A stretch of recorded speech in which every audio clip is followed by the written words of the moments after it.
This program was specifically organized by District Legal Service Authority in collaboration with the Traffic Police. Reason ये है कि recently we started this SSP Traffic has started implementing the order of the Honorable High Court, जिसमें ये कहा गया था कि city को decongest करने के लिए और ट्रैफिक जैम्स को रोकने के लिए so we have to stop these commercial vehicles जैसे सोमोज आते हैं, तवेराज वगैरह आते हैं, साउथ से आते हैं, नॉर्थ से आते हैं, इनका सिटी में entry was restricted by the honourable high court. Reason being कि इसमें वहाँ पे ट्रैफिक जाम होता है and it creates a lot of problem. I don't have to tell everybody कि ट्रैफिक जब ज़्यादा बढ़ेगा सिटी में तो क्या प्रॉब्लम्स होती हैं. एम्बुलेंस रुक जाती थी, सिक्योरिटी इशूज़ हो जाते थे. So considering all these aspects, honourable high court accepting the suggestions given by the stakeholders restricted the movements of the commercial vehicles into the city. Mainly reason यही था. अब क्या हुआ कि because we have multiple entries in the city, तो हर जगह से कहीं ना कहीं से they would sneak into the city. उसकी वजह से प्रॉब्लम ये हो जाता था कि आगे ट्रैफिक जैम्स होते थे and it was the violation of the honourable high court's order.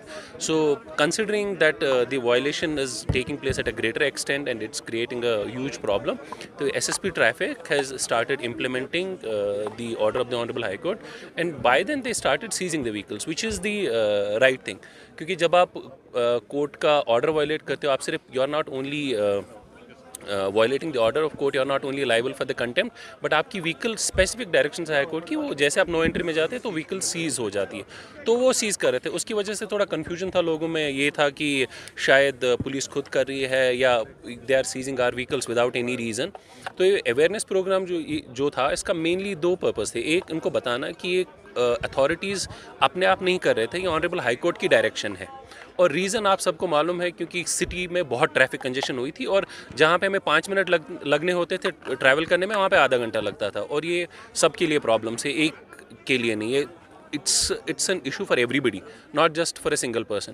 तो दूसरा ये था कि ये हमें बताना, एक बार हमने सोचा कि लोगों को जिनको पता नहीं उनको बोले कि कहाँ कहाँ से एंट्री रिस्ट्रिक्टेड है सिटी में. क्योंकि कभी लोग क्या है कि गलती से आप आगे चले जाते हैं, फिर रिज़ल्ट क्या होता है, उनकी गाड़ी सीज हो जाती है. तो हमने सोचा था एक तो अवेयरनेस भी होगी और लोगों का ये कन्फ्यूजन भी दूर करे. बेसिक पर्पज़ यही था इसका, कि ताकि बताए कि यहाँ पे जो इश्यूज़ है ट्रैफिक रिलेटेड और गाड़ियाँ जो सीज़ करनी पड़ रही है हमें मजबूरी में, वो क्यों कर रहे हैं. सर, ये पता है कि नेशनल हाईवे पे जो रेड लाइट कुछ जंक्शंस पे रेड लाइट्स लगाई गई सिटी में, उसके बाद सर उनको बंद कर दिया गया और अलग से डाइवर्जन लगा दिया गया. आपको क्या लग रहा है सर, फिर क्या फ़ायदा था रेड लाइट्स का? देखिए क्या हुआ कि रेड लाइट्स जो इनिशियली इंस्टॉल की गई थी, दैट वो एसएमसी इंस्टॉल करते हैं. फिर कभी कभार क्या होता है कि ट्रैफिक जो इंजीनियरिंग विंग होता है, इफ़ दे थिंक कि रेड लाइट लगाने से या प्रॉपर जंक्शन से वो प्रॉपर फ्लो ट्रैफिक नहीं हो रहा है या कहीं पर ट्रैफिक जैम हो रहा है, तो वो अकॉर्डिंगली जो इंजीनियरिंग विंग है वो डाइवर्जन देती है. उसमें कोई आपको एसएसपी इम्प्लीमेंटेशन विंग नहीं देती या कोर्ट नहीं करती. It's up to the traffic engineering wing, because they are expert in their own field. So वो उनको लगता है कि यहाँ से अगर हम ट्रैफिक लाइट से कहीं से पहले से थोड़ा सा डाइवर्जन इसको दे, उसकी वजह से ट्रैफिक कम होगा, तो वो बेहतर जानते हैं. और हुआ भी है. अगर आप सनत नगर में देखोगे तो जो उन्हें बीच में रेड लाइट, एक जगह पे पहले इनिशियली रेड लाइट थी, वहाँ पे क्या होता था कि चारों तरफ से ट्रैफिक आता था और लोग रेड लाइट फॉलो नहीं करते थे. प्रॉब्लम ये है कि आप ये बात समझिए, जब आप रेड लाइट फॉलो नहीं करते हैं, रेड लाइट जंप करते हैं, इट्स अ डेंजरस ड्राइविंग, जिसकी 6 मंथ्स इम्प्रिजनमेंट है, बिसाइड्स फाइन. 6 मंथ्स इम्प्रिजनमेंट है, लेकिन वी बीइंग इरिस्पॉन्सिबल हम लोग रेड लाइट जंप करते हैं. उसकी वजह से क्या प्रॉब्लम होती है कि एक तो रेड लाइट पे हमें रेड लाइट तो लाइट्स इंस्टॉल करते हैं, उसके बगैर भी हमें पुलिस रखनी पड़ती है वहाँ पे. आपने खुद देखा होगा रेड लाइट्स के, अगर रेड लाइट्स हम फॉलो करेंगे, ट्रैफिक लाइट्स फॉलो करेंगे, तो वहाँ पे पुलिस रखने की ज़रूरत नहीं. एक तो वहाँ पे ट्रैफिक लाइट्स भी, ऊपर से पुलिस भी है, तब भी लोग जंप करते हैं. तो उसकी वजह से वहाँ जब जैसे पर्टिकुलरली सनत नगर में क्या हुआ था कि 4 जगहों से ट्रैफिक आता था, लोग रेड लाइट्स फॉलो नहीं करते थे, फिर उसको डाइवर्जन देना पड़ा. ये हम वी मस्ट अंडरस्टैंड. मैं आपके थ्रू भी लोगों को बोलना चाहता हूँ कि जो भी ट्रैफिक लाइट्स है ये आप फॉलो कीजिए. क्योंकि अगर आप traffic light, simply traffic light jump करते हैं या फ़ोन पे बात करते हैं, इसको डेंजरस ड्राइविंग कंसिडर किया जाता है. और डेंजरस ड्राइविंग में सिर्फ आपको 6 महीने की सज़ा नहीं हो सकती, आपको ट्रैफिक पुलिस या कंसर्न पुलिस उसी टाइम आपको अरेस्ट कर सकते हैं. ये आपको सोचना पड़ेगा. और छोड़ दीजिए आप पे फ़ाइन हो रहा है, आपको जेल हो सकती है, but as a responsible citizen जब आप रेड लाइट जंप करते हैं या कोई ट्रैफिक लाइट फॉलो नहीं करते, एक्सीडेंट होने का खतरा है. जैसे मैंने आपको अभी बताया, ऑन एन एवरेज पिछले 3 साल में JNK में 15 लोग रोज़ मरते हैं ड्यू टू एक्सीडेंट्स ओनली. उसकी हमें इन्फॉर्मेशन नहीं, आम लोगों को तो हमें लगता है कुछ नहीं होता. सब ओवरलोडिंग की बात करते हैं, लगातार शहर के अंदर ओवरलोडिंग बढ़ रही है, लेकिन ट्रैफिक महकमा काफ़ी अगर कोशिश कर रहा है, लेकिन तब भी उसको काबू नहीं कर रहा. इस बारे में देखिए, दो चीज़ें हैं। एक होता है अवेयरनेस, सेल्फ अवेयरनेस। एक होता है कि हम इम्प्लीमेंट करें। हमें मान लीजिए मुझे लॉ इम्प्लीमेंट करना है, बट मुझे आपको क्यों बताने की ज़रूरत है कि आपको ओवरलोडिंग में नहीं चढ़ना है। देखिए, प्रॉब्लम ये है, प्रॉब्लम ये दो तरफा है। अब आप मुझे बोलेंगे कि ट्रैफिक पुलिस ने जो ओवरलोडिंग है उसको रोक नहीं रहे हैं, बट आप मुझे बताइए पहली गलती किसकी उसमें? पहली गलती उसकी कम्यूटर की जो उसमें ओवरलोडिंग में चढ़ रहा है। अगर आप प्रॉब्लम ये है कि गाड़ी में अगर 20 सवारियां आती हैं, हम 40 इसलिए भरते हैं क्योंकि हम तैयार है उसमें बैठने के लिए। जब हम तैयार है उसमें गाड़ी में बैठने के लिए ओवरलोडिंग में, तब जाके वो भी बिठाते हैं। जब आप 20 सवारियां बैठेंगे, कोई ओवरलोडिंग में बैठेगा नहीं, वो भी अपने आप चलेंगे। और हम प्रॉब्लम दोनों साइड से हम इम्प्लीमेंट करते हैं। अब ट्रैफिक पुलिस कितनी है, कितने लोग हैं, हर जगह हर गाड़ी को वो रोक नहीं सकते। उसमें पहले आपकी जिम्मेदारी है और हमारी जिम्मेदारी है एज अ कॉमन पर्सन कि ओवरलोडिंग में ना चढ़े, ओवरलोडिंग को अप्रिशिएट ना करें।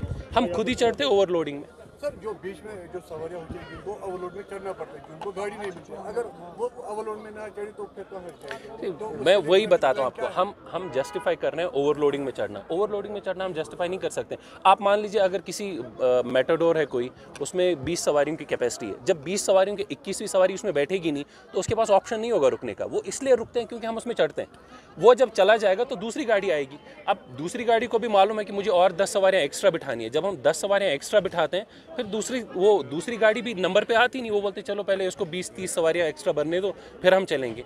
रही बात इम्प्लीमेंटेशन की, that we are doing, but it will take some time. लेकिन तब तक लोगों को खुद भी ये सोचना चाहिए कि खुदा न खास्ता अगर ओवरलोडिंग में एक्सीडेंट हो जाता है, कल को उनको इंश्योरेंस क्लेम भी नहीं मिलती और नुकसान होने के खतरा ज़्यादा है उसमें। नहीं, ये तो बात सही है कि ये जो आए थे एसएसपी साहब आए थे और मोबाइल मिनिस्टर साहब आए थे इधर की अवेयरनेस करने के लिए कि जो इम्प्लीमेंट ऑर्डर हाई कोर्ट का था 2017 में, वही इम्प्लीमेंट हो रहा है और पूरा श्रीनगर शहर इस ऑर्डर से आज़ाद हो गया है। क्योंकि कहीं भी ट्रैफिक जामिंग नहीं है, कहीं भी कोई परेशानी नहीं है। एम्बुलेंस डिस्ट्रिक्टों से आ रहे थे, नारद से आ रहे थे, साउथ से आ रहे थे, वो भी आराम से, अस्पतालों में जगह खुली है, तो किसी जगह ट्रैफिक जाम नहीं हो रहा है। मगर हमने एसएसपी ट्रैफिक साहब से और जो मोबाइल मिनिस्टर साहब आए थे उनसे बहुत बना गुजारिश की कि जो एसआरटीसी की गाड़ियाँ इस वक्त चल रही है, जो इलीगल चल रही है, उनको फटाफट से मेहरबानी करके रोक दिया जाए और उनको एक टाइम टेबल यहाँ से हम देंगे, वो यहाँ से चलेंगे। जो उनको हक है वो अब उधर छीन रहे हैं, वो उनको। हम बहुत ही शुक्रगुजार हैं ऑनरेबल हाई कोर्ट का कि जिन्होंने ये डायरेक्शन दी और उसके बाद district administration, divisional administration, SSP traffic साहब ने उसको इम्प्लीमेंट किया। आज हमको नज़र आ रहा है कि वो सारे ऑर्डर्स इम्प्लीमेंट हो रहे हैं। ये हाई कोर्ट की डायरेक्शन थी। मगर इसके साथ हमारी मौत बना अपील है। हम एलजी मनोज सिन्हा साहब से अपील करते हैं कि जो ये गाड़ियाँ एसआरटीसी गाड़ियाँ वायलेशन कर रहे हैं, उनको भी फटाफट रोक दिया जाए। कुछ दिनों के अंदर अंदर अगर उनको नहीं रोक दिया जाएगा तो वह हमारे लिए बहुत बड़ा प्रॉब्लम है। और हमारे ड्राइवर, कंडक्टर साहब, जितने भी आवाम इसके साथ ट्रांसपोर्टर वाबस्ता है, ट्रांसपोर्ट सेक्टर के साथ, उनके लिए वो भी बहुत बड़ी परेशानी है। ऑनरेबल हाई कोर्ट का उनको भी ऑर्डर है। इसकी बहुत ज़रूरत थी। जो श्रीनगर शहर कंजस्टेड श्रीनगर शहर था, जो एम्बुलेंस को एक घंटा लगता था, कई कबार वो एम्बुलेंस में हम पेशेंट भी मर गए क्योंकि उनको वो रास्ता नहीं मिल रहा था हॉस्पिटल जाने के लिए। और दूसरा था जो ये हाई कोर्ट डायरेक्शन हुई थी जब हमारा बटमालू से स्टैंड शिफ्ट किया गया था पारिमपोरा में, और फिर एक और डायरेक्शन आई थी कि जो पारिमपोरा से आगे बियॉन्ड कोई भी कमर्शियल गाड़ी नहीं जाएगी। तो ये डायरेक्शन अभी तक इम्प्लीमेंट नहीं हो रहे थे। आज जब डिविजनल इंतज़ामिया, डिस्ट्रिक्ट इंतज़ामिया और ये जो एसएसपी साहब जो नए इन्होंने ये पद संभाला था, एसएसपी श्रीनगर का मुज़फ़्फ़र शाह साहब ने, एसएसपी ट्रैफिक ने, इन्होंने बहुत ईमानदारी से काम किया। इन्होंने हर एक क्या मतलब, एक तो शहर श्रीनगर को डिकंजेस्ट किया पूरी तरह से। दूसरा जो यहाँ पे मेन स्टेक होल्डर थे चलाने वाले, उसके लिए उनका भी हम उनका शुक्रगुजार है कि उन्होंने ये 4 साल के बाद ये कोर्ट डायरेक्शन हाई कोर्ट की जो डायरेक्शन थी वो इम्प्लीमेंट। इसी सिलसिले में आज ये जज साहिबान एसएसपी साहब के साथ आए थे यहाँ पे, ये अवेयर करना चाहते थे। इन्होंने हमें हिदायत दी कि कोई भी गाड़ी हाई कोर्ट डायरेक्शन के तहत बियॉन्ड पारिमपोरा, बटमालू या पांता चौक से आगे नहीं आएगी।